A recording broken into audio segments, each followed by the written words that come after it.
Aló, aló. ¿Se logra ver, no, lo que se está compartiendo? Sí. Ya, gracias. El día de hoy el ingeniero tiene algunos contratiempos, así que la clase, lo que vamos a hacer ahora es resolver el examen que dieron. Bueno, entonces el examen comenzaba de esta forma. Se tenía una estructura donde la estructura poseía lo que es un peso y una determinada rigidez, que eran estos datos. A continuación se poseía lo que es los datos de la carga dinámica, donde podemos ver una carga descendente que justamente en el tope tenía 4.2 toneladas y luego venía lo que es una carga, una carga ascendente pero inferior, ¿no? Al otro lado, y luego venía una carga lineal. Se podía haber dividido en distintas fases. Yo lo he resuelto en 3 fases diferentes, pero se podía hacer tranquilamente desde este punto hasta este otro punto, directamente de un solo tramo. Para la parte inferior, esta fuerza tenía negativo de 3.8 toneladas y la primera fase poseía 0.15, la segunda 0.15 y la última 0.2. Esto está en segundos. Aquí se ha marcado como T1 igual a 0.15, T2 igual a 0.15 y T3 igual a 0.20. Lo que se pedía era, inciso A, determinar la ecuación de respuesta en la última fase, o sea, en esta de aquí, justamente en la carga donde ya se vuelve lineal, de la carga dinámica. Inciso B, determinar la respuesta máxima en desplazamiento en esa fase, en esta de aquí, que es justamente la respuesta del inciso A. Y luego se pedía determinar la respuesta máxima en vibración libre, teniendo en cuenta que un amortiguamiento de beta igual a 7%. Lo que trata de decir es que una vez que termine esta carga, nos va a dejar lo que es una posición y una velocidad, y esas las consideramos como posición inicial y velocidad inicial, y analizamos como si fuera un caso de vibración libre, pero con amortiguamiento. Entonces, el paso 1, lo primero que se tenía que encontrar eran las características de la estructura, como es su frecuencia angular y su periodo natural. Esto sabemos que como tenemos el peso, lo dividimos entre la gravedad y la raíz cuadrada de K sobre esta masa nos da lo que es la frecuencia angular. De la misma forma, como ya conocemos la frecuencia angular, podemos encontrar lo que es el periodo, simplemente 2 veces multiplicado pi sobre la frecuencia que ya se había encontrado anteriormente. Nuevamente, como estamos iniciando, las condiciones iniciales son 0, 0. Luego pasamos a resolver el inciso A. El inciso A tenemos una fase 1 que va a comprender desde todo T1, que va a variar, hasta T2, donde tenemos una carga dinámica descendente. Esta carga dinámica descendente tiene estas características. Habíamos visto que para ese caso de carga dinámica descendente cumplía esta ecuación complementaria más esta ecuación particular. En este caso, este F es igual al F sub 1 y está evaluando en el T sub 1, que sería el tiempo 1. Esta sería su ecuación de desplazamiento y esta sería su ecuación de velocidad. Entonces, lo que se tiene que hacer es derivar y reemplazar las condiciones iniciales que se tienen para este caso. Entonces, haciendo eso, se encuentra un valor de A de 0,153 centímetros y se encuentra un valor de B de negativo 0,35 centímetros. Luego, estos valores se reemplazan y tenemos esta ecuación para la fase 1, tanto en ecuación en posición como en su velocidad. Luego necesitamos hallar justamente cuando acaba este tramo de carga descendente y justamente acaba cuando es T1. Entonces, en estas ecuaciones reemplazamos, en vez de T, reemplazamos T1 donde haya todo, donde veamos la variable T. Y esto nos sale igual a 0.345 centímetros y de velocidad nos sale 0.158 centímetros sobre segundo. Luego analizamos la carga, la fase 2, que es una carga dinámica ascendente, pero con sentido negativo, o sea, hacia abajo. Y lo que se hace simplemente es el mismo procedimiento. Tenemos la ecuación para una carga ascendente. Simplemente hay que tener en cuenta que esta carga F ahora sería la F2 porque estamos en este tramo, ¿no? Y F2 habíamos denotado que es negativo 3.8 toneladas. Tomando en cuenta ese cambio, y además tenemos que considerar en la variación de T2, porque es donde está sucediendo este cambio. Esta ecuación la derivamos, y de estas dos ecuaciones derivamos y reemplazamos las condiciones iniciales que se tienen. Las condiciones iniciales que se tienen van a ser justamente con la que acababa la anterior fase, que era la fase 1. Entonces, esta posición y velocidad se convierten en las condiciones iniciales para esta nueva fase. Haciendo eso, encontramos un nuevo valor de A y encontramos un nuevo valor de B. Entonces, ya podemos reescribir las ecuaciones de desplazamiento y velocidad para la fase 2. Algo que es muy importante, siempre se debe comprobar que estas ecuaciones coincidan justamente en el punto donde esto coincide, ¿no? Por ejemplo, la ecuación de la fase 1, aquí nos da un valor, y la ecuación de la fase 2 nos debería dar también un valor justamente el mismo en este punto. Haciendo esa verificación podemos comprobar que para la fase 1 teníamos este valor de desplazamiento de 0,345 y de velocidad 0,158.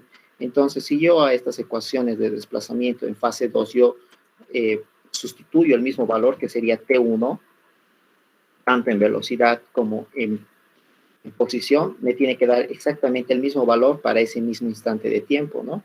Y podemos observar, usando las ecuaciones de la fase 2, para el tiempo 1 me da 0,345, que es el mismo valor que se tiene con las ecuaciones de la fase 1. Entonces, este es un parámetro para ver que estamos realizando de forma correcta.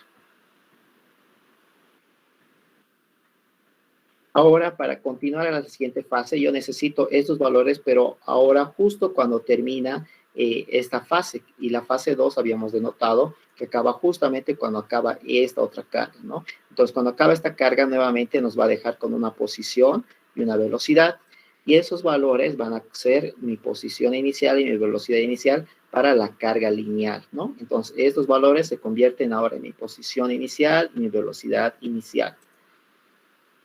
Entonces tenemos nuevamente los límites de la carga lineal. Esto se ha denotado como una fase 3. Y donde podemos ver que las ecuaciones de respuesta para la fase 3, donde A y B dependen de las condiciones finales de la fase 2, debemos hacer ese cambio. Para este caso, nuevamente nos vamos a apoyar de una ecuación complementaria más una ecuación particular. En este caso, al ser una carga lineal, esta sería la que describe dicha carga, ¿no? Teniendo en cuenta que este F sub 2 ya hemos denotado como negativo, así que no habría problema. Entonces, derivando y reemplazando las condiciones iniciales que se tiene, encontramos un nuevo A y un nuevo B. Con esto podemos reescribir de nuevo la ecuación de la fase 3 y quedaría de esta forma. Y esta que está subrayada con color verde es la respuesta del inciso A. Recordemos que el inciso A me pide determinar la ecuación de respuesta en la última fase de la carga dinámica. Entonces, esta es la última fase de la carga dinámica y lo que he encontrado es la ecuación de respuesta. Entonces, esta de aquí sería la respuesta para el inciso A. A su vez, también podemos encontrar la velocidad y nuevamente podemos hacer la verificación que justo para el punto donde termina la anterior fase, que es esta fase 2, y donde empieza la fase 3, en este punto los valores deberían darme los mismos usando la ecuación de la fase 2 o la ecuación de la fase 3, que es esta 9. Entonces podemos hacer esa verificación. Recordemos que en la fase 2 me daba negativo 0,431 y negativo 572. Entonces aquí simplemente analizo solo hasta T2 y de esta forma también solo hasta T2. Entonces me vuelve a dar el mismo punto usando la ecuación 3, ¿no? Y eso está correcto.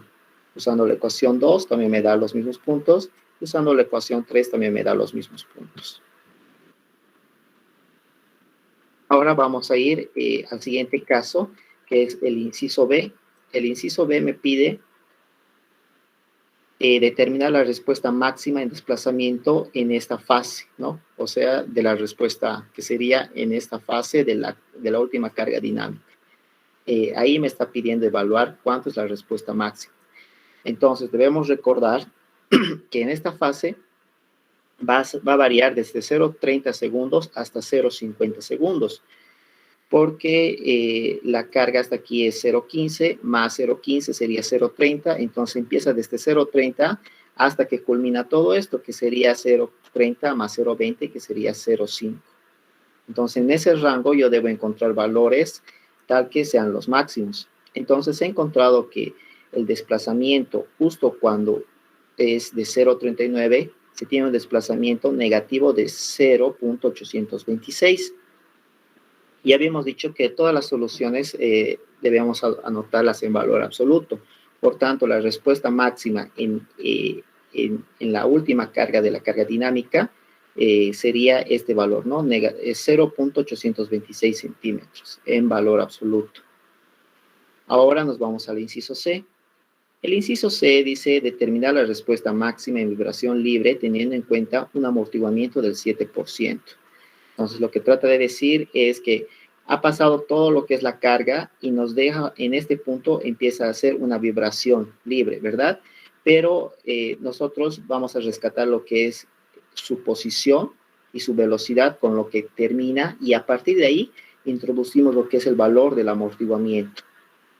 Haciendo esa operación, lo que vamos a tener es lo siguiente. Cuando teníamos la ecuación de la fase 3, que es la última de la carga, vamos a tener esta posición y esta velocidad.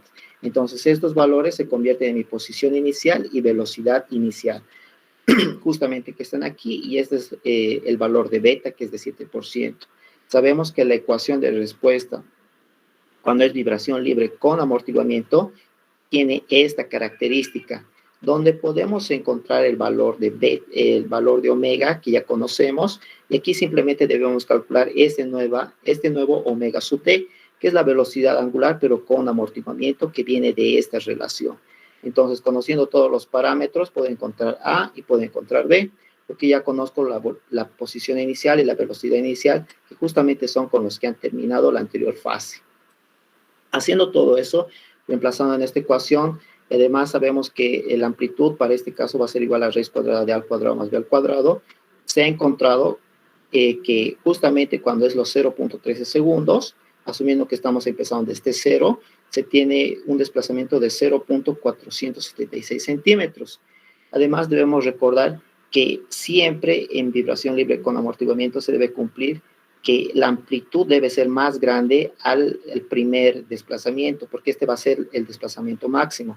Los demás desplazamientos, como pueden ver, van a ser mucho menores a este valor, ¿no? Entonces, el máximo se tiene que justamente a los 0,13 y me está dando 0,476.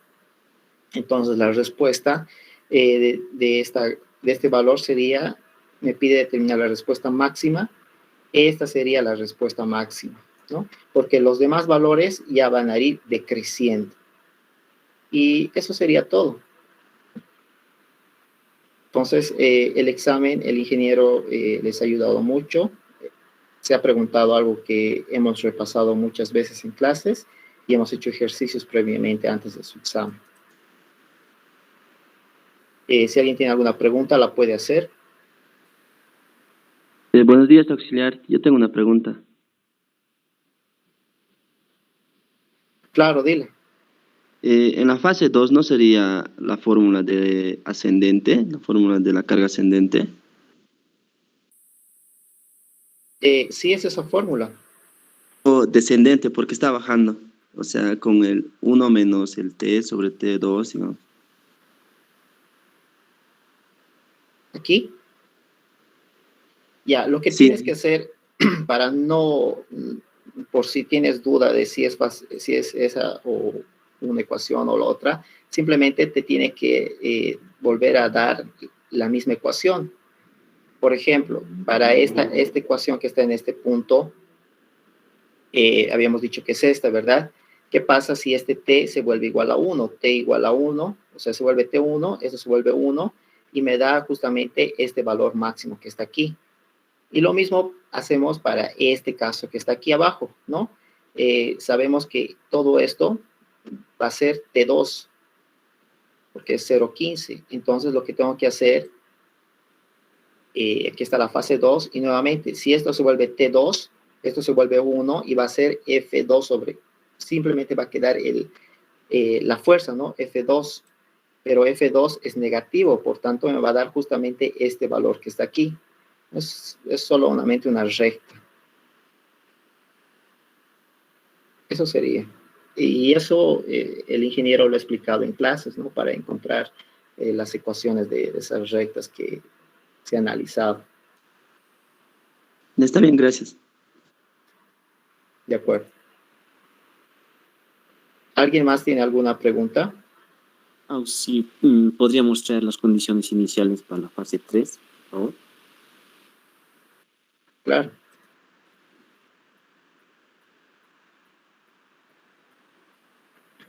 Las condiciones iniciales para la fase 3 son estas de aquí, ¿no? Para hacer la fase 3, estas son las condiciones iniciales. Ahora, las condiciones iniciales para cuando deja toda la carga son estas de aquí. No se preocupen, igual lo voy a volver en PDF y lo voy a subir al grupo para que ustedes también lo tengan. ¿De acuerdo?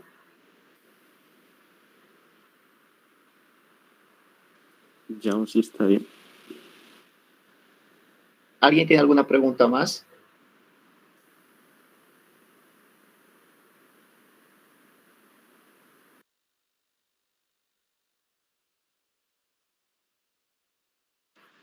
Bueno, entonces siempre es bueno hacer respaldos, por ejemplo, verificar. Al grupo lo voy a subir la verificación que voy a hacer en SAP. Todavía no lo he hecho, pero esta noche la puedo hacer. Y en cuanto lo termine, lo subo para que ustedes comprueben que los valores son, si no son iguales en el tercer decimal, va a haber una variación tal vez ya para el tercero, pero que ya los valores sean iguales y es aceptable, ¿verdad? O sea, lo que me refiero es que puede haber variación ya en el tercer decimal, pero en los dos primeros sí o sí tienen que ser iguales, si es que se introduce de forma correcta.